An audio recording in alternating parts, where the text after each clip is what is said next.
जी अस्सलाम वालेकुम। Engineer Umair Afzal, deputy manager hydrology. Buner का इलाका एक ऐसा इलाका था जहाँ पे हिली टेरेन एरिया था और लोगों ने हिल्स के फुट हिल्स पे जो बाज़ार और अपने घर बनाए हुए थे। आम तौर पे जो क्लाउड ब्रस्ट है वो तब होता है जब कोल्ड और वार्म एयर मैसेज का कन्फ्लुएंस होता है। इस केस में भी अफ़गानिस्तान से एक वेस्टर्न डिस्टर्बेंस आई जिसने कोलिजन की साउथ वेस्ट मानसून सिस्टम के साथ, और उससे एक फेवरेबल कंडीशन हुई कि एक बहुत कम टाइम में एक बहुत ज़्यादा बारिश वहाँ पे हुई। जब अमूमन इस तरह का क्लाउड ब्रस्ट होता है तो इसमें सॉइल के पास इतना टाइम नहीं होता कि वो ज़्यादा मॉइस्चर इनफिल्ट्रेट कर सके, तो उससे एज अ रिज़ल्ट जो सरफेस रन ऑफ है वो बहुत क्विकली जनरेट होता है। और जब आप इसकी टोपोग्राफी देखें बुनेर के इलाके की, तो यहाँ पे तकरीबन 2200 से 2300 मीटर एलिवेशन की पहाड़ी सिलसिला है और उसके जो रिहायशी इलाके हैं वो तकरीबन 700 से 800 मीटर एलिवेशन पे हैं। अब आप इमेजिन करें कि इतने एलिवेशन डिफरेंस की वजह से जब एक फ्लैश फ्लड ट्रिगर होगा डिफरेंट नालाज और स्ट्रीम्स के अंदर, तो वो कितनी तेज़ी के साथ नीचे को आएगा और वो अपने साथ फिर आते हुए बोल्डर्स भी लेके आएगा और जो वुडन लॉग्स होते हैं वो भी अपने साथ लेके आएगा। तो बुनेर के लोगों के साथ भी यही हुआ। जो पीर बाबा बाज़ार था वो बिल्कुल टॉरेंट के जो पाथ था उसके अंदर बनाया गया था और उससे जो रिएक्शन टाइम था वो लोगों को नहीं मिल सका। 8 से 10 फीट का पानी जो है ना यकदम उस पूरे बाज़ार में आया और उसके जो लोकल एरिया था वहाँ पे आया। अब आगे आने वाले सिस्टम की बात की जाए तो अभी भी मज़ीद एक्टिव वेदर सिस्टम मौजूद है मुल्क के अंदर, जो नॉर्थ ईस्टर्न पंजाब को भी इफ़ेक्ट करेगा, सेंट्रल KPK और साउथ KPK को भी इफ़ेक्ट करेगा।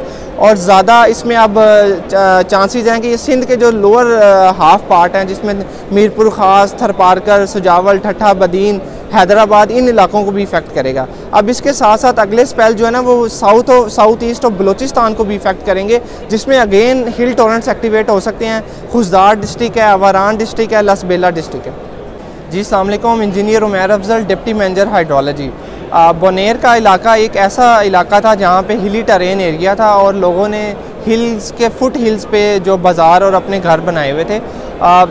आम तौर पे जो क्लाउड ब्रस्ट है वो तब होता है जब कोल्ड और वार्म एयर मैसेज का कन्फ्लुएंस होता है। इस केस में भी अफ़गानिस्तान से एक वेस्टर्न डिस्टर्बेंस आई जिसने कोलिजन की साउथ वेस्ट मानसून सिस्टम के साथ, और उससे एक फेवरेबल कंडीशन हुई कि एक बहुत कम टाइम में एक बहुत ज़्यादा बारिश वहाँ पे हुई।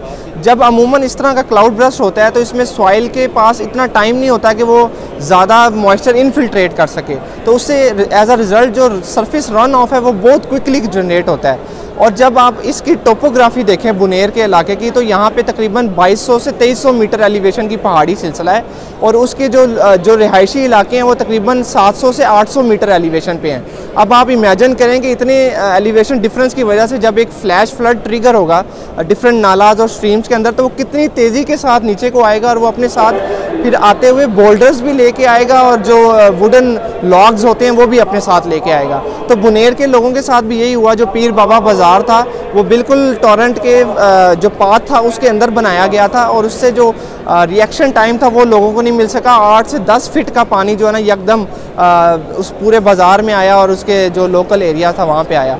अब आगे आने वाले सिस्टम की बात की जाए तो अभी भी मज़ीद एक्टिव वेदर सिस्टम मौजूद है मुल्क के अंदर, जो नॉर्थ ईस्टर्न पंजाब को भी इफ़ेक्ट करेगा, सेंट्रल KPK और साउथ KPK को भी इफ़ेक्ट करेगा।